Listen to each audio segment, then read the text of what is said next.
Acredito muito em sincronicidade, né? De você estar onde tem que estar, se você está na energia certa. E esse fim de semana eu estava num lugar e eu conheci uma pessoa, eu já a conhecia, e que ela tem um filho autista. E a gente conversou aí 1 horinha, 2 horas, nesse sábado agora que passou. Até mandar um abraço para a Dani, para o Augusto e para o Miguel, que deve estar assistindo aí em casa.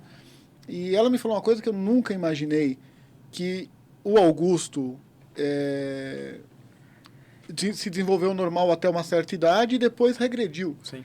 Se isso é no Acontece. feto, eu não sabia que podia aparecer em Sim. um segundo momento. Eu ia fazer exatamente essa pergunta, se o autismo, ele... acrescentando na pergunta, uma criança, por exemplo, que ela não é diagnosticada, sei lá, nos primeiros 5 anos de vida com autismo, porque não apresenta nenhuma característica, não apresenta nada. Ela tem o autismo, ela já nasceu com autismo, só não despertou, só não ligou a chavinha, ou não? Existe essa possibilidade de desenvolver o autismo depois? Desculpa, só iniciar essa resposta. Vou falar da experiência no consultório, que eu acho que é bem legal. Tem crianças... Bom, só para vocês terem uma ideia, o autismo tem que ser diagnosticado precoce. A intervenção tem que ser precoce. No Brasil, a média do diagnóstico é perto dos 5 anos de idade. Muito tardio. Nós temos no consultório histórias em que você nitidamente percebe o bebê antes de 1 ano autista. E eu tenho situações no consultório em que o bebê se desenvolve, e aí respondendo, e vai perdendo funções. Tá? Por isso é uma doença do neurodesenvolvimento, acho que eles podem falar melhor. Só para finalizar, em 1906, no Canadá, um maluco descreveu indivíduos que viviam em si mesmados. 1906. No mesmo ano que na Áustria, nasce Hans Asperger. Olha as coincidências da vida. Então, não se sabia, 100 anos atrás, o que era esse em si mesmado. Olha como é que nós estamos discutindo hoje, 100 anos depois. Entendeu? Então, existe sim situações em que a criança evolui e perde funções.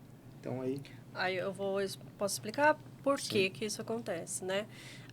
Por que essa identificação, diagnóstico no autismo, quanto mais cedo, melhor?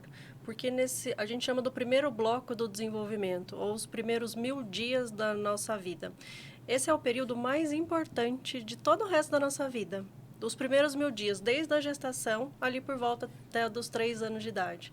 Porque a gente tem um número de conexões cerebrais que a gente não vai ter mais. Então, por volta dos 3 anos, o nosso cérebro faz uma poda neuronal. O que é isso? Ele elimina conexões que não estão sendo utilizadas. Então, pensando aí, uma criança que ela começa a se desenvolver, ela começa a falar as primeiras palavras e aí ela para de falar, né? O que a gente vai entender como um autismo regressivo. Né? Quando a gente volta na história dessa criança, como o Dr. Lucas falou, a gente identifica muito no bebê, né? É possível identificar desde muito cedo sinais do autismo, né? Então, essa criança, ela estava se desenvolvendo, mas aquelas habilidades não estavam tão definidas, fixadas. E aí, quando o cérebro faz essa limpeza, leva essas conexões que estavam meio capengas ainda, né? Sim. Então, aí aparece a dificuldade. Olha que interessante. Vamos imaginar que nós aqui somos o cérebro e nós vamos dar um comando, nós estamos no 2º andar de um prédio, somos o cérebro, nós vamos dar um comando ao pessoal que está lá embaixo. Cada um de nós é um neurônio. Só que nós não nos falamos. Como é que a gente vai comandar o pessoal lá de baixo? É mais ou menos isso. O bebê nasce com os seus neurônios montados. Só que as suas sinapses ainda é informação. Sinapse é a nossa comunicação. Os neurônios estão lá, mas eles não conversam. E aí os neurônios vão se desenvolvendo e começam a conversar. Se eles conversam em linguagem que um não entende o outro, o funcionamento lá do pessoal de baixo vai ser ruim. Se a gente aqui em cima entrar em atrito, como é que nós vamos comandar o pessoal do andar de baixo? Só para vocês entenderem mais ou menos isso. E se nós aqui resolvemos, nós aqui na mesa, tomarmos todas as decisões e deixarmos os dois ali de lado, daqui a pouco alguém entra aqui e tira os dois. Não serve para nada. Só para vocês entenderem como é que é o funcionamento. É exatamente isso que é a neuroplasticidade. O cérebro do bebê é plástico. Você consegue ainda moldar essas conversas entre as células.